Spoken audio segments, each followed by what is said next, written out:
Hello friends, welcome back to my YouTube channel. तो दोस्तों, आज की इस वीडियो में आपका एक बार फिर से स्वागत है। आज की वीडियो में हम साइकोलॉजी के NCF 2005 टॉपिक से जितने भी महत्वपूर्ण क्वेश्चन बनते हैं उन क्वेश्चनों को सम्मिलित किया है। सभी विद्यार्थी इन सभी क्वेश्चनों को सॉल्व करें। सॉल्व करने के बाद आपका जो स्कोर बनता है मुझे कमेंट बॉक्स में लिखकर बताएं। तो शुरू कर लेते हैं आज का पहला क्वेश्चन। NCF 2005 के अनुसार गलतियां इस कांड से महत्वपूर्ण होती हैं। ऑप्शन है, यह विद्यार्थी को उत्तीर्ण एवं अनुत्तीर्ण समूहों में वर्गीकृत करने के लिए एक महत्वपूर्ण उपकरण है। एक कक्षा से कुछ बच्चों को उठाने के लिए आधार उपलब्ध कराती है। यह अध्यापकों को बच्चों को डांटने के लिए एक तरीका उपलब्ध कराती है। ये बच्चे के विचार की अंतर्दृष्टि उपलब्ध कराती है तथा समाधानों को पहचानने में सहायता करती है। तो इसका राइट आंसर है ये बच्चे के विचार की अंतर्दृष्टि उपलब्ध कराती है तथा समाधानों को पहचानने में सहायता करती है। दोस्तों, चाहे आप पे किसी भी क्वेश्चन का आंसर आए या ना आए, आता है तो बहुत अच्छी बात है। एक बार आपका फिर से रिवीजन हो जाएगा। लेकिन जिन विद्यार्थियों पे ये क्वेश्चन नहीं आते हैं या आंसर नहीं आता है, तो आगामी प्रतियोगी परीक्षा में अगर इन क्वेश्चनों से पूछा जाता है तो आप सीधे ही इसका उत्तर दे सकोगे। तो क्योंकि आपके सामने से ये क्वेश्चन निकल जाते हैं तो वो फिर से याद आ जाते हैं। अगला क्वेश्चन, राष्ट्रीय पाठ्यक्रम परिचर्या 2005 के अनुसार शिक्षा इसलिए किया जाता है। ऑप्शन है, ज्ञान का निर्माण करने में सक्षम हो, सृजनात्मक एवं रचनात्मक शक्तियों का विकास करना, नैतिक गुणों का विकास, उपरोक्त सभी। तो राष्ट्रीय पाठ्यक्रम परिचर्या 2005 के अनुसार शिक्षण इसलिए किया जाता है क्योंकि ज्ञान का निर्माण करने में सक्षम हो, इसलिए हमारा आंसर सही है अ। अगला क्वेश्चन, राष्ट्रीय पाठ्यचर्या की रूपरेखा 2005 दस्तावेज में भाषा के लिए निहित है। एक भाषा, दो भाषा, तीन भाषा, इनमें से कोई नहीं। तो ये प्रावधान किया गया था तीन भाषाओं का ज्ञान देना। राइट आंसर सही है स। अगला क्वेश्चन है, इनमें से कौन पाठ्यचर्या 2005 का मार्गदर्शी सिद्धांत नहीं है। ऑप्शन है, अंग्रेजी भाषा में शिक्षा देना, शिक्षा में तकनीक प्रयोग, बाल केंद्रित शिक्षा, पर्यावरणीय शिक्षा को महत्वपूर्ण स्थान। तो ये सिद्धांत नहीं है कि अंग्रेजी भाषा में ही शिक्षा दी जाए। कोई सी भाषा में शिक्षा ले सकते हैं, हिंदी में, भाषा में, स्थानीय भाषा में। राइट आंसर है अंग्रेजी शिक्षा देना मार्गदर्शी सिद्धांत नहीं है।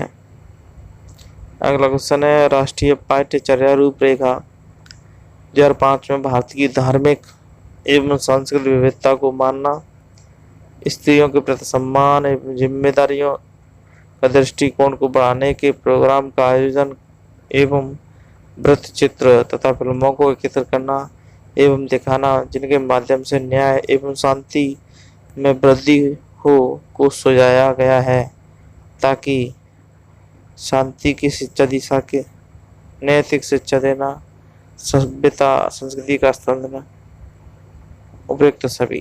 तो ये सभी के लिए इसीलिए शांति की शिक्षा दी जाए, नैतिक शिक्षा दी जाए, सभ्यता संस्कृति का भी स्थानांतरण किया जाए, इसलिए राइट आंसर सही था।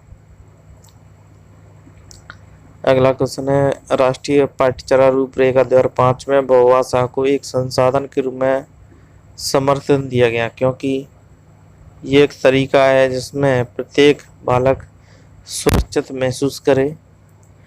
भाषागत पृष्ठभूमि के कारण कोई भी बालक पीछे न छूट जाए।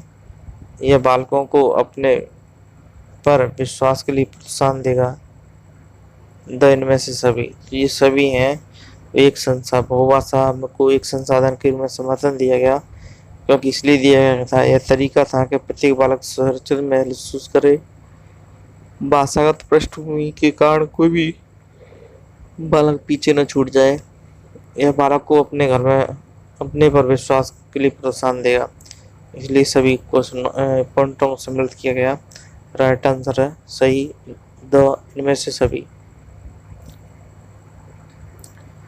अगला क्वेश्चन, राष्ट्रीय पाठ्यचर्या की रूपरेखा 2005 के मार्गदर्शक सिद्धांतों के विषय में सत्य कथन है। ऑप्शन है, पाठ्यचर्या पाठ्य पुस्तक केंद्रित होनी चाहिए, अधिगम प्रक्रिया के अंतर्गत न समझ आने वाली अवधारणाओं को रखना चाहिए, स्कूल में प्राप्त ज्ञान को बाहरी जीवन से जोड़ा जाना चाहिए, ऐसी अधिभावी पहचान की अवहेलना करनी चाहिए जो राष्ट्रीय चिंताओं पर आधारित हो। हमारा राइट आंसर सही है, स्कूल में प्राप्त ज्ञान को बाहरी जीवन से जोड़ा जाना चाहिए, सत्य कथन है, सही आंसर है स।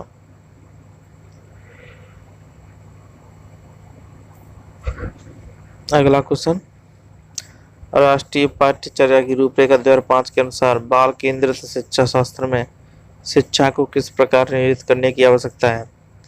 अभिरुचियों के अनुरूप, आर्थिक स्तर के अनुरूप, सामाजिक स्तर के अनुरूप, शारीरिक स्तर के अनुरूप। तो राइट आंसर सही है, अभिरुचियों के अनुरूप सही आंसर है अ। अगला क्वेश्चन है, राष्ट्रीय पाठ्यचर्या की रूपरेखा 2005 के अनुसार सत्य नहीं है। सभी बच्चों में सीखने की क्षमता होती है, सभी बच्चे स्वभाव से सीखने हेतु प्रेरित रहते हैं, बच्चे व्यक्तिगत स्तर पर एक ही तरह से सीखते हैं, स्कूल के भीतर एवं बाहर दोनों जगह सीखने की प्रक्रिया चलती है। सही आंसर है स, बच्चे व्यक्तिगत स्तर पर एक ही तरह से सीखते हैं, सही आंसर है स।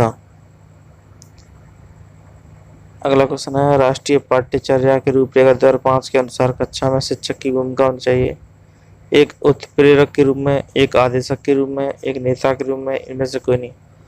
तो ये उत्प्रेरक के रूप में होनी चाहिए, सही आंसर है अ। अगला क्वेश्चन, राष्ट्रीय पाठ्यचर्या की रूपरेखा 2005 के अनुसार प्राथमिक स्तर पर भाषा का माध्यम होना चाहिए, अंग्रेजी, हिंदी, मातृभाषा, संस्कृत, ये मातृभाषा, सही आंसर है स। अगला क्वेश्चन,